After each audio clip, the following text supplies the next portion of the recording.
Welcome to the application video of counters. Now in this video we are going to understand the basic application of count up counters. Okay, so we are going to count the small and large boxes.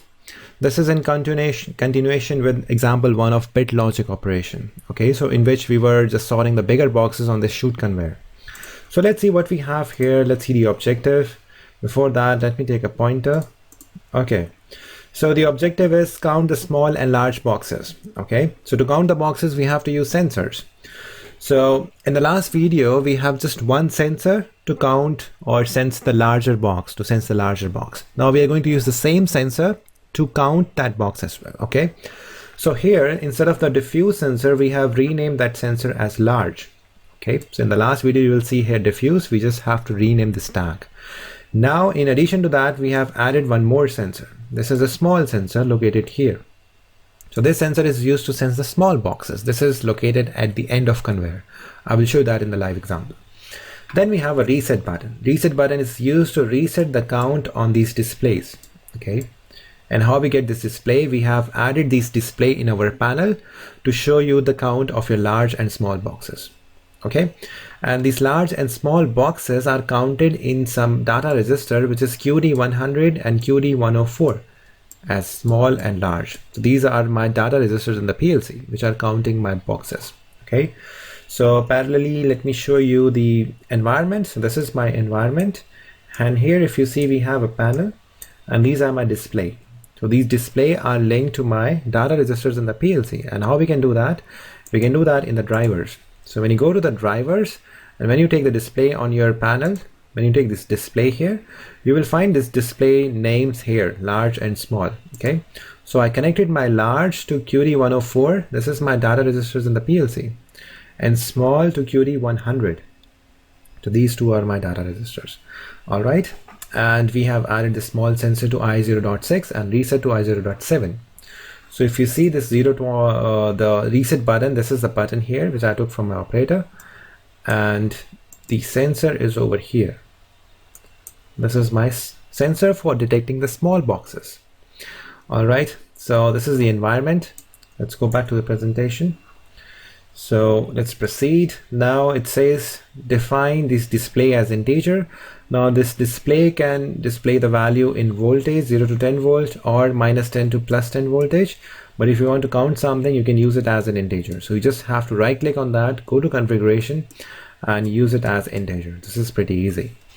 And I have added few tags in my PLC as Siemens TIA. So I have added a tag for my small. This is a sensor which is detecting the small boxes, and large box display, small box display, and reset button. So these tags are already added in my TIA. Okay, so the first step, it says count and display QD100. This is the data register which is giving me the information for big box via diffuse sensor 10.3. This is also the large, and reset that using I0.7.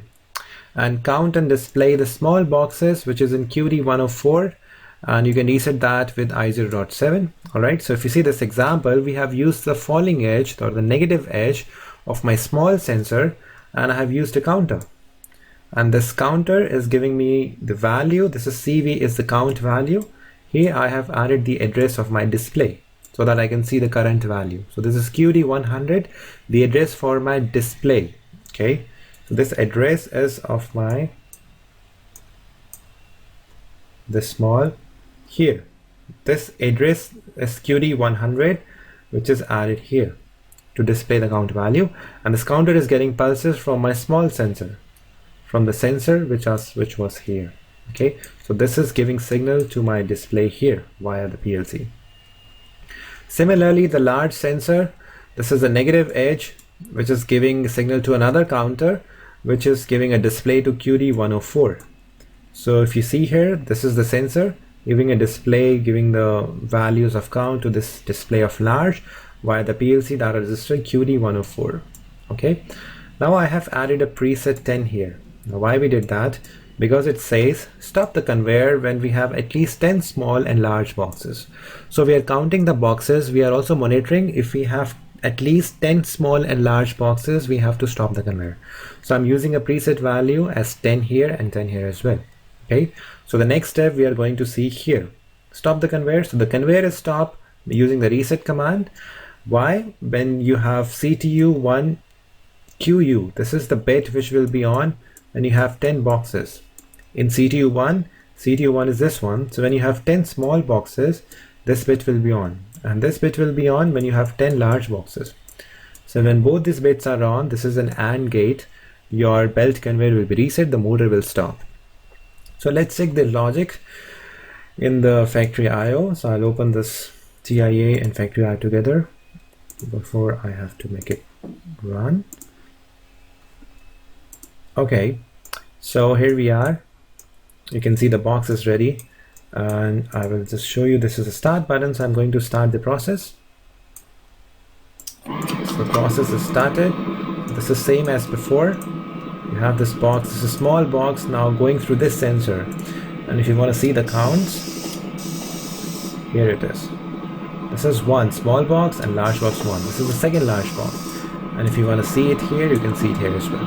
This larger box count as 3. It is reading directly from here. This is reading directly from here. It's gone. Smaller box. This is a bigger box. It goes 4. Okay. So you can see from this angle. This is how they're counting the boxes. And when it goes 10, once it goes 10, this bit will be on. So I will just open these two together. Yeah. So this is 7 large boxes and 2 small boxes. So once we have 10 large box and 10 small box, these 2 bits will be on, which will reset my conveyor. This is 8. So we just have to monitor that. And we can parallelly monitor here as well. So that's the benefit of using a display. You can have a display on your panel. So my 10 boxes are complete. And again, if I have a larger box, it will be diverted on the chute conveyor because we have a minimum criteria, not the maximum. 11 large and 5 small. So once we have 10 small boxes, this will be reset. Now you can notice that this is 11 and this bit is true, which is CTU_2. This bit is on this counter because this CV is greater than PV. That's why this bit is on. So once we have this 10 boxes here for smaller, this bit will also be on and the process will reset. So let's just monitor that. So it goes 8 and 14. If you want to see a different angle, you can see it from here.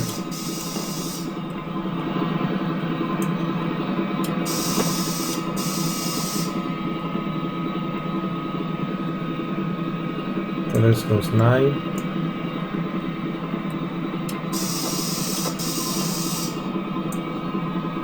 We just need one smaller box and the process will stop. And the boxes are coming randomly, I cannot control the incoming of when the smaller box will come. So this is my last box which will be processed and the process stops. Why it stopped? Because this condition is true. So this is how you can count the boxes and you control your application based on your count. I hope this makes sense. This is pretty easy. This completes our application exercise for counters. If you have any doubt, you can put me a comment. Thank you for watching this video. I'll see you in the next tutorial.